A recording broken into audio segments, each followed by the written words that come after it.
Yeah, well, okay, here's my top 10 what I consider to be mistakes in Axel technique, Axel practice, Axel teaching. And number one is doing Axels off the ice. I think this is a big mistake. This is my opinion on the matter. I know this is the norm nowadays. I know that so many skaters now practice Axels, double Axels, even triple Axels off the ice. The technique that we use for rotation, as I've said before, is different on the ice and off the ice. So when you practice your Axel off the ice, you're getting into a habit of creating rotation in a way that's different than what it should be on the ice. So yeah, you're getting some benefit from doing an Axel off the ice. You're practicing jumping, you're practicing turning, but you're really going to get yourself into bad habits when you do that. And I think that's why we see so many bad Axels out there with inconsistency and ugly landings, is because we're using off-ice technique on the ice. Second problem that I see with Axels and with many other jumps is pausing, waiting. And this often happens on a straight line and a flat. Skaters skate around, they go on a straight line and a flat, they wait, and then they go and do the jump.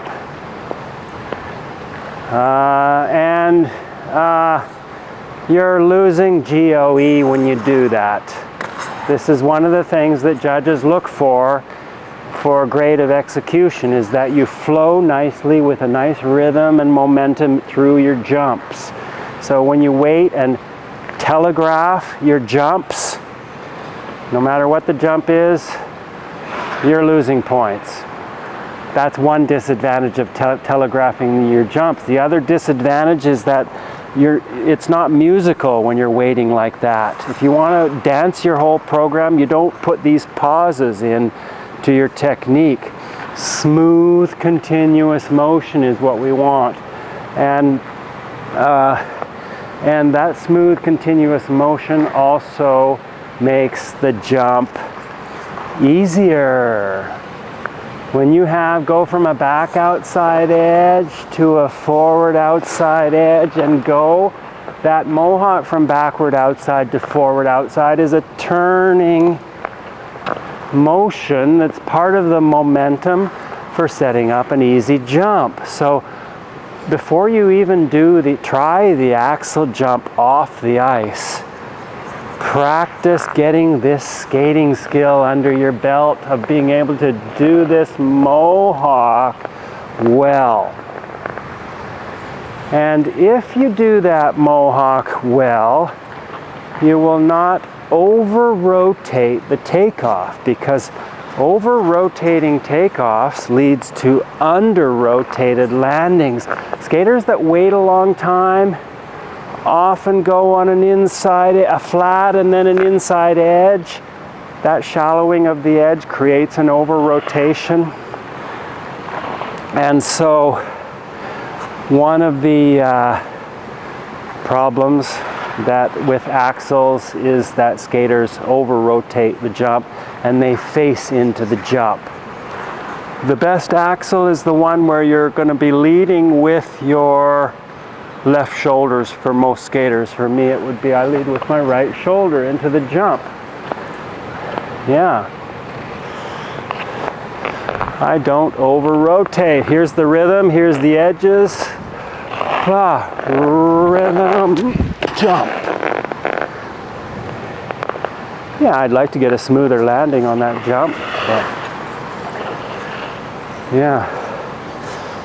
Yeah, so don't wait going into your jumps. Yeah, that was 1, off-ice Axels. 2, waiting, telegraphing, pauses. 3 actually is no turnout. So to do a good Axel, I think you want to have about a right angle turnout throughout the jump. So if I was going to do a backspin, you can see that I've got a turnout of my feet. And that's my air position.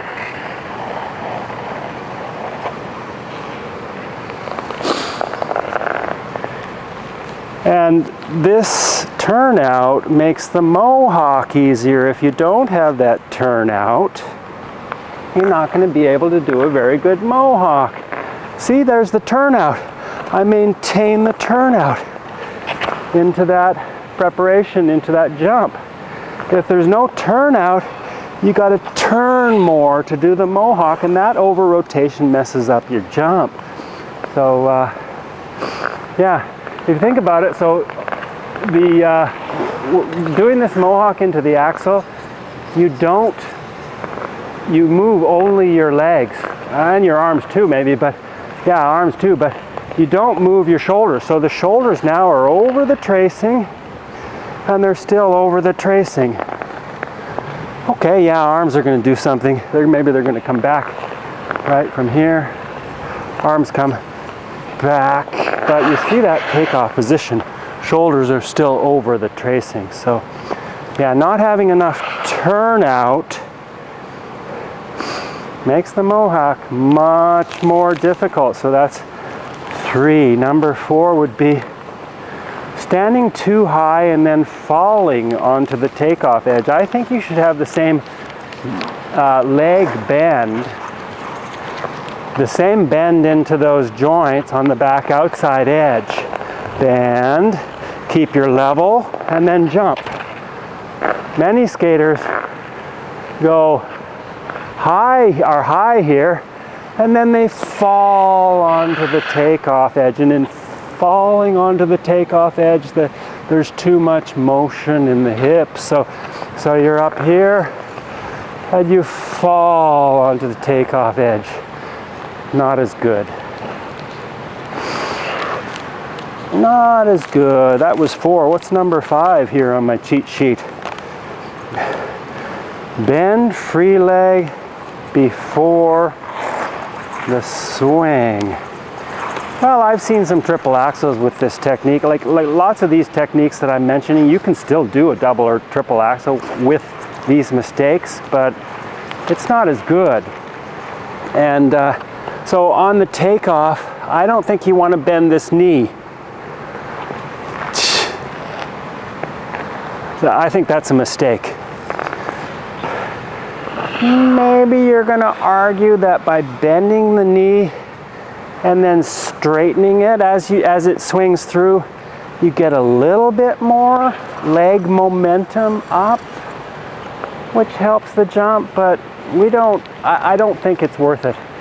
We want to minimize unnecessary motion in our technique all the time. So like I would do with the free leg, I would have it the same bend as here. I would just pick it up off the ice. It's there. It's relaxed. It's got a little bit of bend, but not excessive bend. And skidded takeoff is also something you want to avoid in your axle type jumps. I do my single axle, as you might have noticed, without a skid. I skid my double axle. It's not as good. You lose speed. It's just not as good technique. I haven't been able to overcome that fault, that bad habit, and you know, because it's just so ingrained. It's really difficult for me. So if you can learn your jumps without getting into these types of bad habits, so much better than trying to correct the bad habits. So yeah, the skid does make it a little bit easier in some way, because when you're on a skid, when you're skidding, you can kind of adjust where the skid goes more easily, and so you can avoid a waxel, because when you're on an edge, it follows a particular path, and it's not as easy to adjust that path, right? It does make it easy in some sense, but I think it's an inferior jump personally when you skid the takeoff. So skating forward into the jump is also a mistake, and this is something that beginners do a lot. This is a teaching technique now. It's a fad for teaching axles, is that you start from a standstill and you push and try to do the jump. You can learn it that way, but it's not the easiest way to learn it. As I said earlier, learn the skating skill, learn the mohawk, then do your axle. It's going to be such an easy axle when you try to add speed. You get this unavoidable rocking. When you push, you get some, it takes a while to establish your balance, and well, I guess you could still, you know, be back here when you do that technique, but facing too much into the jump forward you don't have the turning momentum into the jump, and it's just not proper axle technique. If you see the very best skaters in the world, they don't face into their jump. They're a little bit behind it. So yeah, moving on here. So free leg passes skating leg too close, and arms also. So you want to start in a fairly wide position, wide and then tight. And it's the difference between wide and tight that accelerates your rotation. So when your free leg passes too close here, it leads to rappy axles because you're not getting rotation as easily. So you're trying to squeeze out your rotation by you know, maybe turning around this way, or it's just too close, just leads to this position. So and this is related to the turnout, right, too, because when we have a turnout, we do a little bit turn on the takeoff there. So this might seem like from this position, you're actually, if I'm gliding this way, free leg is actually going to swing like this outside the circle, but because you turn, it doesn't swing outside the circle, if you can understand my drift there. H position. Taking off on an axle, like getting into this H position. Why? Why would you do that? Can somebody teach me in the comments why you would want to do that? What's the reason for doing that? Other than somebody told you to do that, or you've seen that somebody's gotten sort of into the technique as a mistake. There's no reason to go into an H position. Why would you bend your knee and then straighten it again? I don't see any advantage to that from the point of physics. And I have a background in physics. I have a Bachelor of Science degree, and I studied physics. And so I hear a lot of figure skating coaches refer to physics. And if I'm referring to physics, I don't just like to try to pretend that I'm a scientist by referring to physics. I actually like the physics to actually apply rigorously to what I'm doing. So if you can tell me some reason based on physics is about why this H position is an advantage in an axle takeoff, I'm all ears, right? So I'm not going to try to pretend that I'm totally infallible as far as my interpretation and dissection of technique from the point of view of physics. And number 10, transfer your weight. You don't transfer your weight. And okay, you take off on one foot and you land on the other, so maybe describing this in terms of a transfer of weight might be helpful in some way, but when you're a projectile and you're going through space, after you leave the ice, there's no transfer of weight. Your center of mass is going to travel on a parabolic curve, and there's no way you can alter that. You can change the position of your body in the air, so when you change the position of your body in the air so that you're in a basic backspin position where you're on a back outside edge on this foot position, Maybe that's what you mean by transfer of weight, probably. Because if you're not in that position, as though you were on a back outside edge, you know, like if you're in a position where in the air where you're like this, forward inside, you haven't really prepared yourself well for a back outside landing. So it might just be a matter of correcting your terminology to convey your point more accurately when you refer to this transfer of weight. So if anybody else has any ideas as far as like I've mostly in my videos given sort of my method of doing things, and I haven't criticized other methods, but I thought it might be helpful to point out some of the faults that I see out there, my opinions on some of these things, so that you can be a little bit more thoughtful as to your technique. So you can analyze things, so you can consider the pluses and minuses of various techniques, and so you can make progress in your technique and understanding of this most difficult sport, figure skating. Bye!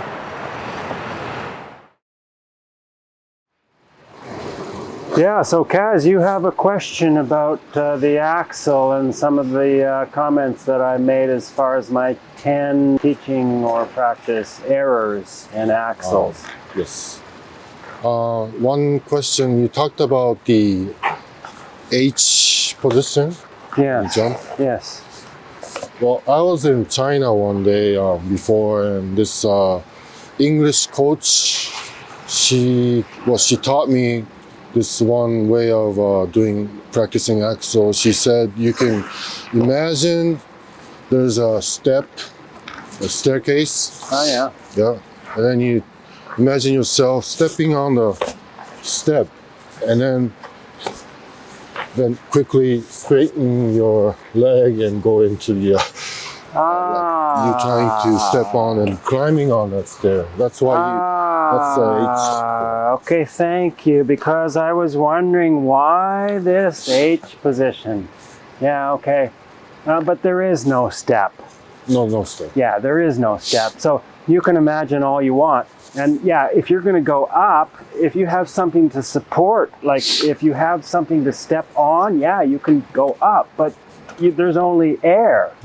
So you can't go up by imagining that there's a step. So that's kind of a specious argument, in my opinion. That's not really going to help your Axel. It's dreaming.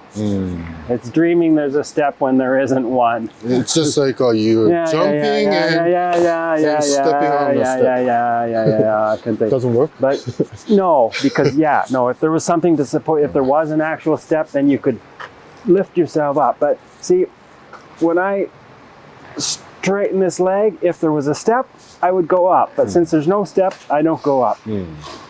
Plain and simple. Okay. Does that answer your question? Okay. Yeah, maybe there's some other reason out there.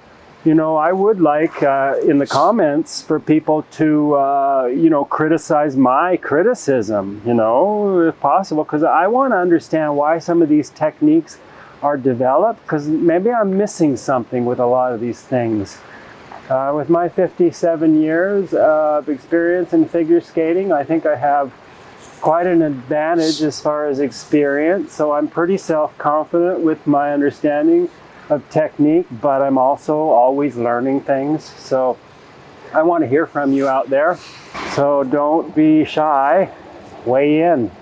I had one more, but so my second question is weight transfer. Well, I was taught by my different coach. She said you transfer, you go back outside, then you change from this left forward, and you jump, and then change your weight to the right. Instantly after you jump, you have to transfer weight from this side to this side. Yeah. Otherwise, so I Yeah. can't do axle because I think I wait too long on this side. Like I go like jump. Yeah. I stay on this side. Yeah, well, you're making a very good point, and I think what you're saying, it has a lot of merit to it, and to describe that as a transfer of weight isn't such a bad thing. This is a minor complaint that I have. It's just not the best way of describing things, because we don't transfer our weight. We change our position so that we're in a basic backspin position. And this is why I encourage skaters to learn how to do a backspin and get on the back outside edge right away at the beginning of the spin. Skaters that go into a backspin and they stay on a forward inside and then eventually get onto a back outside, that's a fault in a backspin, and it's going to be a fault in your axle too, because you suddenly don't have much time.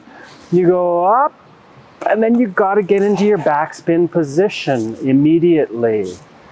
So if you want to describe that as a transfer of weight, okay, it's understandable. It's just not the best terminology, in my opinion. Okay. That's it. Understood. Thank you. Thank you. Hi, Ryoko. Hi. Genki desu ka? Yes. Okay. Your Japanese improved so much. I'm trying the best I can. 難しいですね. すごい. What are you going to do? You got a question about the axle? Yes. I was observing many skaters who does axle practice, like the young skaters, and then also trying to do like young skater trying to do double axle, or like other skater who want to do the axle. And the many people who does the standstill axle, like I never see somebody who is really successful by practicing that way, like over the months and this, and like some young skaters, very good, like very athletics, you know, really doesn't matter like what kind of method you do, you can do it, just a double. But like in general, I think maybe 99%, you know, it's no progress whatsoever. Yeah, or very slow progress. Yeah. Yes, or like learning something that you have to unlearn in the future. Yeah. Right? Yeah, For example, like people get the cricket positions in the air. Yeah. Or like, as you said in the video, somebody who does this, right? Yes, yeah. Or square. Yeah. When they take off the square. Yeah. Yes. So, so I would like to clarify what's wrong with that. Like, if you know. With the square position on the takeoff? Well, I mean, like, what's wrong with this standstill axle practice? Well, as I said, when we push, it takes us a while to establish our balance. And also, it's not as easy to push and be right on this outside edge. That's my number one fundamental for jumping, is to be on a deep enough edge, because that deep edge leads into rotation, as opposed to the off ice way of doing an axle, where you don't have the advantage of being able to use a deep edge, so you have to use some kind of turning motion to achieve your rotation. So you could push on a deep edge somehow and then do the jump. That would be better. But I really think it's the best is to learn how to do this. And you don't need a lot of speed. You know, to get the deep edge, if you don't have a lot of speed, you got to be on a tighter curve. So if you don't want to use much speed because you're kind of afraid of using a lot of speed, you can just go on a tight curve to do your jump, a small circle. Yeah, that's right. Because when I make a mistake, my single axle, I go backward outside edge, and then right shoulder comes forward and then very flat. Right? Yeah. But like as you said, if I go backward outside to forward outside, deep edge, hip against shoulder positions, I have a bit quite deeper edge. So I'm very stable and secure, so I can just jump off, and then like automatically rotation start, right? Yeah. Yeah. Yeah, whenever we go on a flat, whenever we flatten the edge, we rotate. And so by maintaining the depth of both the back outside edge and the forward outside edge, we're going to feel like we're not rotating around prematurely going into the jump. So that's our deep forward outside edge, and then when I take off, after I take off, then I get flat. Is that what you mean? When you're in the air, you're not on an edge. You're not, like when you're on an edge, you're holding yourself with a centripetal force on the curve, whereas then when you're in the air, you can't hold yourself against the ice, so you're going through space on a straight line, basically. I mean, yeah, you're going up, it's not a straight line, it's a parabola, it goes up and down, but when viewed from above, you go on a straight line through the air. I mean, yeah, okay, if you're spinning fast, like a golf ball or tennis ball or something, yeah, you're going maybe a very, very slight curve, but that's so negligible. But yeah, when we go from a curve to a straight line, we rotate automatically. But so when we jump off a curve, we get automatic rotation. And if we start with a wide position, we can speed up that automatic rotation by decreasing the moment of inertia, by bringing mass in towards the axis of rotation. So another thing I found that why our standstill axle is a problem is because when you do the double axle or single axle, backward outside edge, and then how to use the face and the eye. This is something that Sheldon Galbraith used to stress with us when he taught our axle and double axle. Sheldon Galbraith taught the first triple axle in the world. Congratulations, Vern Taylor, for achieving that first triple axle. Yeah, but one of the reasons why we over-rotate the takeoff, which Mr. Galbraith used to stress, is that we kind of like want to see where we're going. Whereas if you're holding back on the, there's almost like a little bit of a blind spot as you're stepping forward, and that's a little scarier.